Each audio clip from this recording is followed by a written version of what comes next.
Welcome back to N's Notebook LM. So today we're going to get into something really fascinating, a theory about health and sickness from the book Self-Heal by Design. And let me tell you, it's pretty provocative. It really challenges how we think about our bodies and asks us to look at them in a totally new light. All right, so let's just jump right in. The entire book really is built around this one big question. It kicks off with the premise that, we've all heard a million times. Our bodies are designed to heal themselves, right? But then it hits you with this huge paradox. If that's true, why are so many of us sick? I mean, really sick, with chronic stuff. Well, the book's answer is that it's all about our own lack of understanding, and it uses this incredible quote to make a point. We have a responsibility, almost a duty, to understand the house we live in, our own bodies. The central idea is actually pretty simple. Our bodies want to heal. They will heal themselves, but, and this is a big but, only if we give them the right conditions. And here's the kicker. The book says most of us have no idea what those conditions even are. Okay, so let's start getting to know this exquisite structure a bit better.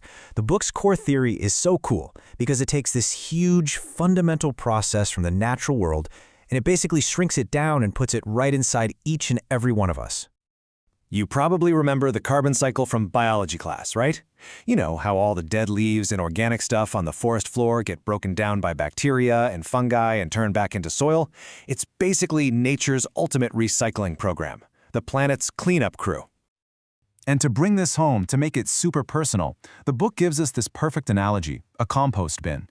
Think about it. You throw in your kitchen scraps, the little microorganisms get to work munching on it, and eventually it all becomes this amazing, rich soil. Now, here's the book's really radical idea. That exact same process, that cycle of breaking things down and creating something new, it's happening inside your body right now, all the time. Tiny microorganisms are constantly cleaning up your own damaged and dead cells. And this idea is what brings us to the absolute foundation of the whole theory. See, it takes a side in a very old debate. It leans into this lesser-known concept called pleomorphism. Now, the view most of us are familiar with, thanks to Louis Pasteur, is called monomorphism. The idea is that a germ is what it is. It's a fixed thing, an external invader that causes a specific disease.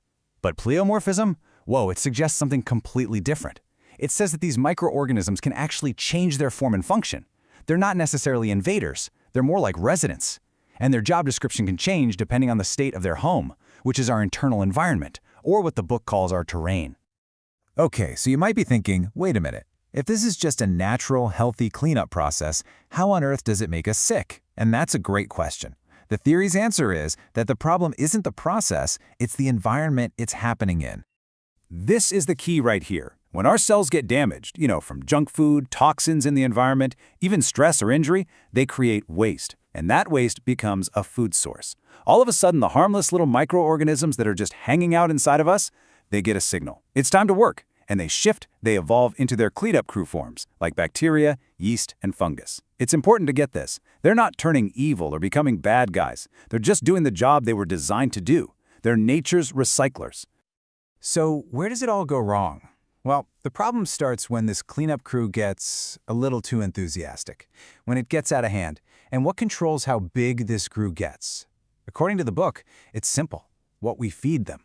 When our diet is full of things like sugar, yeast, and a lot of processed stuff, it's like throwing a massive party for them. It's like pouring gasoline on a fire. We think we're just feeding ourselves, but we're also feeding this massive internal cleanup crew and basically telling them to multiply like crazy, way beyond what's healthy or balanced. And there's another piece to this puzzle. The book points its finger at broad-spectrum antibiotics. Now, they're designed to kill off the bad bacteria causing an infection, right? But the problem is they're not very selective. They also wipe out the good bacteria, our friendly neighborhood gut flora. And these good guys are the ones who normally keep other organisms, like yeast, in check. They're like the bouncers at the club. So when the bouncers are gone and the buffet is open, well, the yeast has a field day. It can multiply without any competition. I know this all might sound a little abstract. So to make it really hit home, the book tells this great little story that just brings the whole theory to life perfectly. So let's meet our two characters, Sick Steve and Healthy Harry. You can probably guess their stories. They represent two totally different internal worlds.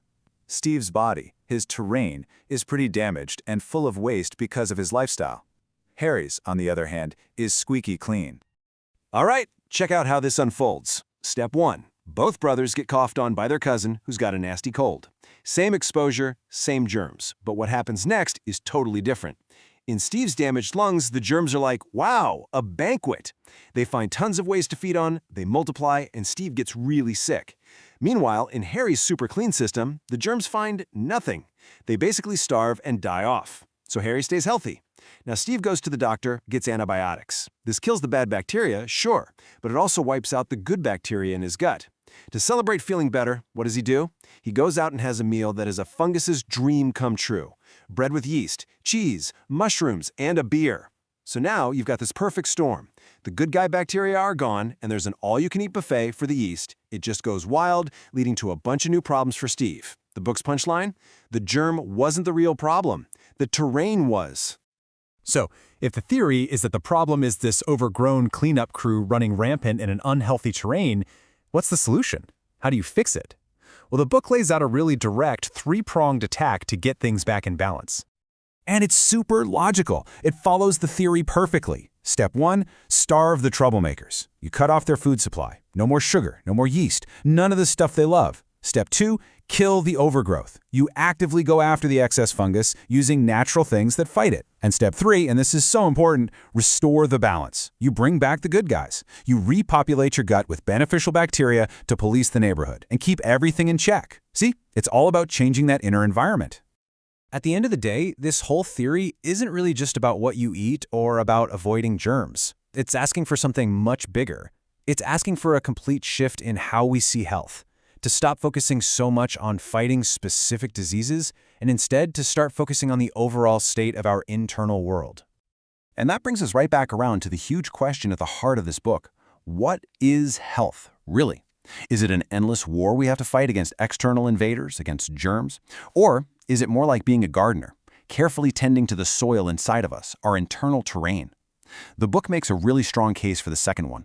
It completely reframes sickness, not as an attack from the outside, but as a sign of an imbalance on the inside. It's a really compelling theory, isn't it? It just asks us to completely reconsider our relationship with our own bodies, and with that whole microscopic world that literally calls our bodies home. So, if this topic has really grabbed your attention and you want to dive a lot deeper into these ideas, the book is called Self-Heal by Design by Barbara O'Neill.